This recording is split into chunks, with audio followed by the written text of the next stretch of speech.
ऐसा परफेक्ट है। तक स्कूल में जाकर मैथ्स और फिजिक्स जैसी दिमाग घुमा देने वाली चीजों को पढ़ना पड़ता है। चीजों को डिजाइन करना मुश्किल है, क्योंकि उसके लिए आपको कई सालों तक स्कूल में जाकर मैथ्स और फिजिक्स जैसी दिमाग घुमा देने वाली चीजों को पढ़ना पड़ता है, ताकि आप क्वालिफाई होकर एक प्रोफेशनल बन सके। लेकिन इंसान तो इंसान है, कोई कैलकुलेटर तो है नहीं। ब्रो मेरी मतलब है कि चाहते हुए काम में प्लीज़ लाइक कर देना, अगर कोई आधा छूट जाए तो प्लीज़ सब्सक्राइब कर देना। की गई कुछ ऐसी ही गलतियों को लेकर आए हैं, तो देर किस बात की है, चलिए शुरू करते हैं। Number 10, aircraft carrier runways.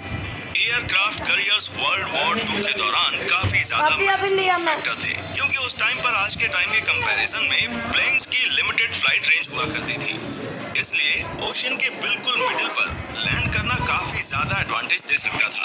लेकिन बदकिस्मती से प्लेन्स को समुद्र के बीच में लैंड करवाना काफी ज्यादा डिफिकल्ट था, क्योंकि समय पर प्लेन रोकने के लिए शिप के टॉप पर जो रनवे था वो काफी ज्यादा छोटा था। इसलिए प्लेन्स को ऐसा तार पकड़ना था जो उनकी स्पीड को स्लो कर दे, और ये चीज पायलट्स के लिए भी करना बहुत ज्यादा मुश्किल था। इसलिए लैंडिंग जोखिम भरी थी। ये ठीक वैसा ही है जैसे आप ग्रैंड कैनियन के किनारे कार चला रहे हों और आपको गिरने से बचाने के लिए आपके कुछ ड्रंक फ्रेंड्स रस्सी लेकर आपकी कार को रोकने की कोशिश कर रहे हैं। ऐसे में आपकी बचने की कितनी गारंटी है, ये आप खुद ही सोच लीजिए। और इसी वजह से पहले के एयरक्राफ्ट कैरियर की इस डिजाइन की वजह से कई सारे हादसे हुए हैं। लेकिन इसका एक सिंपल सा सॉल्यूशन था, और वो ये, रनवे को सीधा रखने की बजाय 9 डिग्री एंगल पर रखा जाए, ताकि कोई भी प्लेन वायर से झुक जाए तो वो अपने आप को पीछे खींच ले और राउंड करके वो सेकंड रिटर्न के लिए जा सके। नंबर 9, दी टैकोमा नैरोस ब्रिज। आप बिना पके हुए नूडल्स बहुत आसानी से तोड़ देंगे, उन्हें तोड़ने में ज्यादा मेहनत नहीं लगती।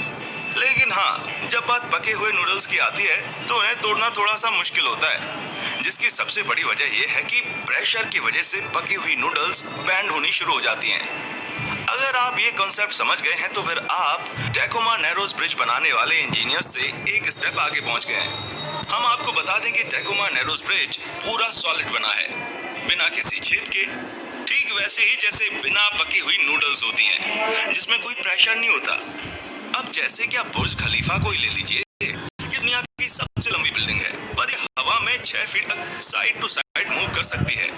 ऐसे में टैकोमा नैरो ब्रिज कोई भी होल ना होने की वजह से तेज हवा के कारण ये पूरी तरह से तबाह हो गया है, क्योंकि हवा के पास होकर निकलने से कोई भी जगह नहीं थी। ऐसे में इसका तबाह होना तो निश्चित ही था। नंबर 8, दी हयात रीजेंसी वॉकवे। 1+1 2 होता है, लेकिन ये बिल्कुल भी जरूरी नहीं कि ये लॉजिक हर जगह लगे। खासकर वॉकवेज को सपोर्ट करने वाले मेटल रोड्स में।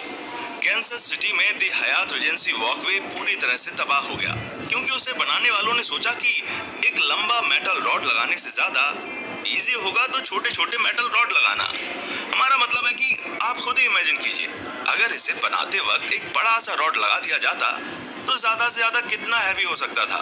लेकिन नहीं, ओरिजिनल प्लान को सस्पेंड कर दिया गया, जहां पर एक सिंगल रॉड के जरिए सीलिंग करना था, जिससे दोनों वॉकवेज एक सिंगल रॉड पर पूरी तरह से स्टक हो जाते हैं। लेकिन बदकिस्मती से दोनों वॉकवेज को 2 अलग अलग रॉड से कनेक्ट कर दिया गया, जिसकी वजह से पूरा वेट पहली रॉड पर आ गया और ये पूरा वॉकवे टूट गया। और इसके बाद जो हुआ उसने तो सैकड़ों लोगों की जान ले ली। Number 7, the square windows. Havilland Comet commercial jetliner को बनाने की पहली कोशिश की थी। हालांकि ये पहली कोशिश बहुत ही शानदार तरीके से फेल भी हो गई। सॉरी पैसा थोड़ा खत्म हो गया मेरा, सॉरी नेट खत्म हो गया, मैं बहुत बोल रहा हूँ। फेल हुई, बल्कि 56 लोग भी मारे गए।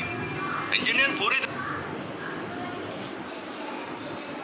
रॉड पर पूरी तरह से स्टक हो जाते हैं, लेकिन बदकिस्मती से दोनों हो गई, और ना सिर्फ ये कोशिश फेल हुई बल्कि 56 लोग भी मारे गए। इंजीनियर पूरी तरह से चकरा गए, क्योंकि प्रॉब्लम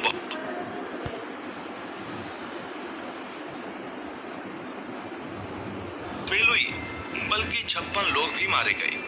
इंजीनियर पूरी तरह से चकरा गए, क्योंकि प्रॉब्लम बहुत ज्यादा सिंपल थी। जी हाँ दोस्तों, बहुत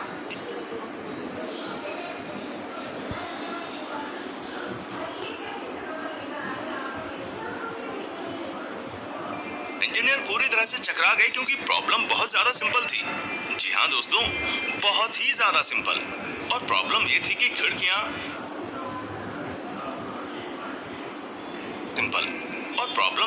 खिड़कियां स्क्वायर शेप में थी। अब हो गई, और ना सिर्फ ये कोशिश फेल हुई बल्कि 56 लोग भी मारे गए। इंजीनियर पूरी तरह से चकरा गए क्योंकि प्रॉब्लम बहुत ज्यादा सिंपल थी। जी हाँ दोस्तों, बहुत ही ज्यादा सिंपल। और प्रॉब्लम ये थी कि खिड़कियां स्क्वायर शेप में थी। अब आप सोचेंगे कि इसमें क्या प्रॉब्लम है, तो हम आपको बता दें कि अगर आप किसी पुराने ये क्या है? कौन लाया? प्रॉब्लम है, तो हम आपको बता दें कि अगर आप किसी पुराने घर की तरफ से निकलेंगे तो आप उन घरों की खिड़कियों को देखना जो स्क्वायर शेप में अगर आप किसी पुराने घर की तरफ से निकलेंगे तो आप उन घरों की खिड़कियों को देखना जो स्क्वायर शेप में बनी होंगी और उन खिड़कियों के साइड में क्रैक होंगे।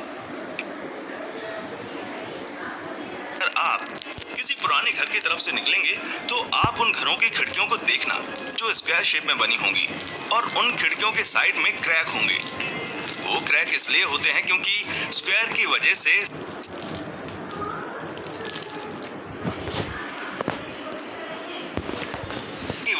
स्ट्रेस कंसंट्रेशन पॉइंट बनता है। और जब प्लेन बहुत तेजी वो क्रैक इसलिए होते हैं क्योंकि स्क्वायर की वजह से स्ट्रेस कंसंट्रेशन पॉइंट बनता है। और जब प्लेन बहुत तेजी से आसमान में उड़ता है तो स्ट्रेस कंसंट्रेशन और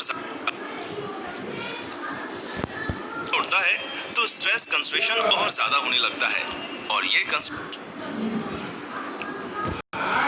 पॉइंट बनता है। और जब प्लेन बहुत तेजी से आसमान में उड़ता है तो स्ट्रेस कंसंट्रेशन और ज्यादा होने लगता है और ये कंसंट्रेशन हैविलैंड कॉमेट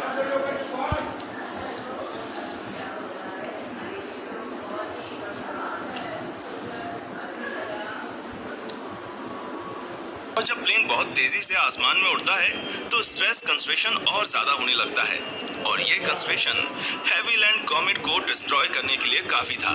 इसलिए आप देखेंगे कि अब राउंड विंडो बनाई जाती है ताकि स्ट्रेस कंसंट्रेशन और ज्यादा होने लगता है और ये कंसंट्रेशन हैविलैंड कॉमेट को डिस्ट्रॉय करने के लिए काफी था। इसलिए आप देखेंगे कि अब राउंड विंडो बनाई जाती है ताकि स्ट्रेस डिस्ट्रीब्यूशन इक्वली हो सके। नंबर 6, अगर सिटी